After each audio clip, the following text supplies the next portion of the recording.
Assalamualaikum warahmatullahi wabarakatuh. Kami dari kelompok 1. Saya Anissa Syahida bersama dua rekan saya, yaitu Arina Mazaya Libaa dan Dwiki Ardiansyah. Kami di sini akan mempresentasikan tentang materi masuknya Islam di Nusantara. Yang pertama yaitu teori-teori masuknya Islam di Nusantara. Teori-teori tersebut terbagi menjadi 5. Yang pertama yaitu menurut teori Gujarat. Teori ini berpendapat bahwa agama Islam masuk ke Indonesia pada abad 13.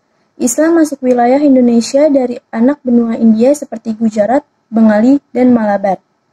Menurut Snok Hurgoini, Islam masuk di daerah Dokon, India berdasarkan fenomena sosial bahwa ajaran tasawuf yang dipraktikkan oleh orang-orang Muslim di India bagian selatan mirip dengan ajaran Islam di Indonesia.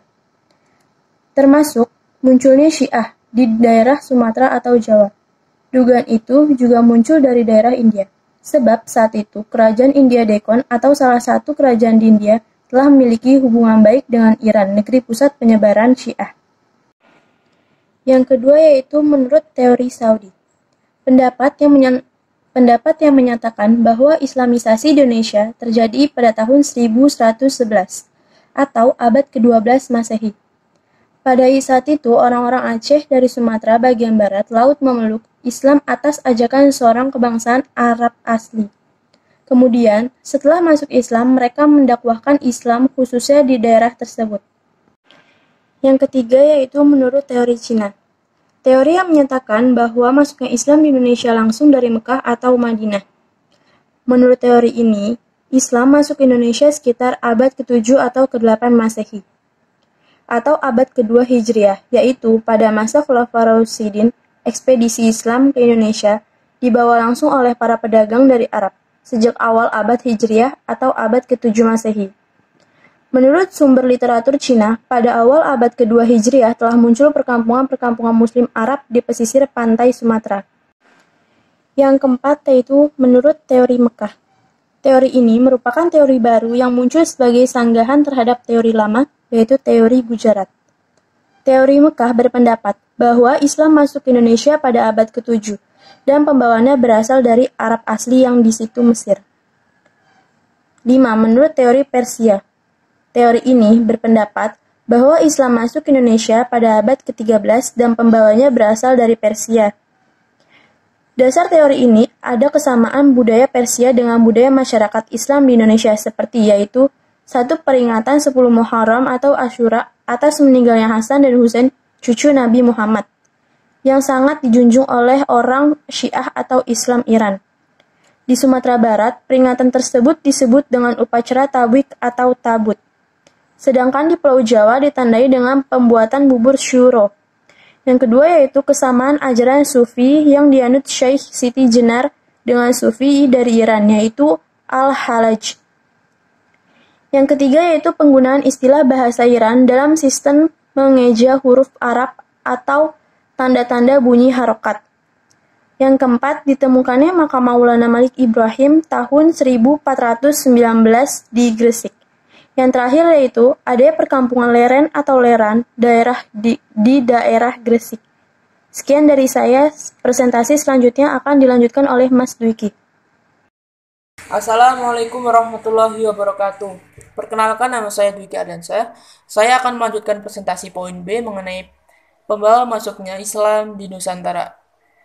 Kedatangan Islam ke Nusantara dan penyebarannya kepada golongan bangsawan dan rakyat umumnya dilakukan secara damai.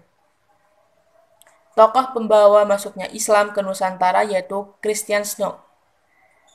Tokoh-tokoh penyebaran agama Islam di Nusantara yang pertama dari Pulau Sumatera, yaitu ada Sultan Malik Al-Saleh, Sultan Ahmad, Sultan Alauddin Riyadsyah, dan Sultan Iskandar Muda. Yang kedua, Pulau Jawa.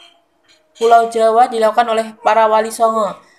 Para wali songo itu sendiri ada Sunan Gresik, Sunan Ampel, Sunan Bonang, Sunan Giri, Sunan Derajat, Sunan Kalijaga, Sunan Kudus, Sunan Muria, dan Sunan Gunung Jati. Yang ketiga, Pulau Kalimantan, Sulawesi, dan Maluku. Tokohnya ada Dato Ribandang, Sultan Alauddin, Tuan Tunggang Parangan, dan Sultan Zainal Abidin. Sekian dari saya, terima kasih. Assalamualaikum warahmatullahi wabarakatuh. Saya Rina Mazaya akan melanjutkan presentasi poin C mengenai saluran-saluran masuknya Islam di Nusantara. Yang pertama adalah saluran perdagangan. Di antara saluran islamisasi di Indonesia pada taraf permulaannya ialah melalui perdagangan. Hal ini sesuai dengan kesibukan lalu lintas perdagangan dari abad ke-7 sampai abad ke-16. Perdagangan antara negeri-negeri di bagian barat, tenggara, dan timur benua Asia, yang dimana pedagang-pedagang Muslim Arab, Persia, dan India turut serta mengambil bagiannya di Indonesia. Penggunaan saluran islamisasi melalui perdagangan ini sangat menguntungkan. Hal ini menimbulkan jalinan di antara masyarakat Indonesia dan pedagang. Yang kedua adalah melalui saluran perkawinan. Perkawinan merupakan salah satu dari saluran-saluran islamisasi yang paling memudahkan, karena ikatan perkawinan merupakan ikatan lahir batin, tempat kedamaian di antara dua individu. Kedua individu yaitu suami istri membentuk keluarga yang justru menjadi inti masyarakat. Dalam hal ini berarti membentuk masyarakat muslim. Saluran islamisasi melalui perkawinan, yakni antara pedagang atau saudagar dengan wanita pribumi, juga merupakan bagian yang erat berjalinan dengan islamisasi. Jalinan baik ini kadang diteruskan dengan perkawinan antara putri kaum pribumi dengan para pedagang Islam. Melalui perkawinan inilah terlahir seorang muslim. Yang ketiga adalah melalui saluran tasawuf. Tasawuf merupakan salah satu saluran yang penting dalam proses islamisasi.